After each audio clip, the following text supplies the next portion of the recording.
नमस्कार दोस्तों, आपका फिर से एक बार स्वागत है हमारे नए प्रेरणादायक कहानी में। आज के वीडियो में हम सीखेंगे कि ईश्वर ने हम सभी के अंदर कुछ न कुछ ऐसी शक्तियां दी हैं जो हमें महान बना सकती है। जरूरत है कि हम उन्हें पहचानें। एक बौद्ध भिक्षुक भोजन बनाने के लिए जंगल से लकड़ियां चुन रहा था कि तभी उसने बिना पैरों की लोमड़ी को देखते हुए मन ही मन सोचा, आखिर इस हालत में ये जिंदा कैसे है और ऊपर से ये बिल्कुल स्वस्थ है। वह अपने ख्यालों में खोया हुआ था कि अचानक चारों तरफ अफरा-तफरी मचने लगी। जंगल का राजा शेर उस तरफ आ रहा था। भिक्षुक भी तेजी दिखाते हुए एक ऊंचे पेड़ पर चढ़ गया और वहीं से सब कुछ देखने लगा। शेर ने एक हिरन का शिकार किया था और उसे अपने जबड़े में दबाकर लोमड़ी की तरफ बढ़ रहा था, पर उसने लोमड़ी पर हमला नहीं किया, बल्कि उसे भी खाने के लिए मांस के कुछ टुकड़े डाल दिए। ये तो घोर आश्चर्य है, शेर लोमड़ी को मारने की बजाय उसे भोजन दे रहा है। भिक्षुक बुदबुदाया। उसे अपनी आंखों पर भरोसा नहीं हो रहा था। इसलिए वह अगले दिन फिर वहीं आया और छिपकर शेर का इंतजार करने लगा। आज भी वैसा ही हुआ। शेर ने अपने शिकार का कुछ हिस्सा लोमड़ी के सामने डाल दिया।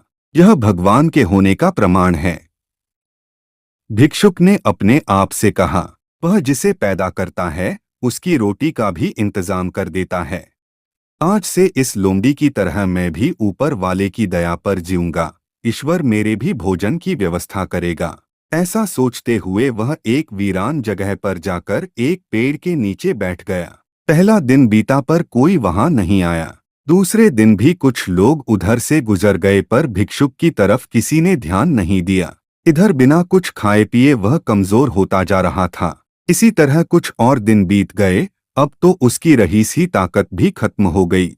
वह चलने फिरने के लायक भी नहीं रहा। उसकी हालत बिल्कुल मृत व्यक्ति की तरह हो चुकी थी कि तभी एक महात्मा उधर से गुजरे और भिक्षुक के पास पहुंचे। उसने सारी कहानी महात्मा जी को सुनाई और बोला, अब आप ही बताइए कि भगवान इतने निर्दयी कैसे हो सकते हैं। क्या किसी व्यक्ति को इस हालत में पहुंचाना पाप नहीं है?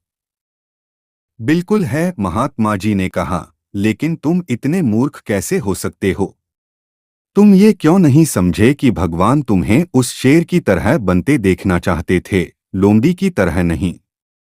हमारे जीवन में भी ऐसा कई बार होता है कि हमें चीजें जिस तरह समझनी चाहिए उसके विपरीत समझ लेते हैं।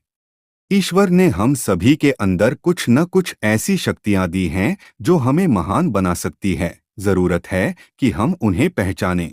इस कहानी में भिक्षुक का सौभाग्य था कि उसे उसकी गलती का एहसास कराने के लिए महात्मा जी मिल गए, पर हमें खुद भी चौकन्ना रहना चाहिए कि कहीं हम शेर की जगह लोमड़ी तो नहीं बन रहे हैं।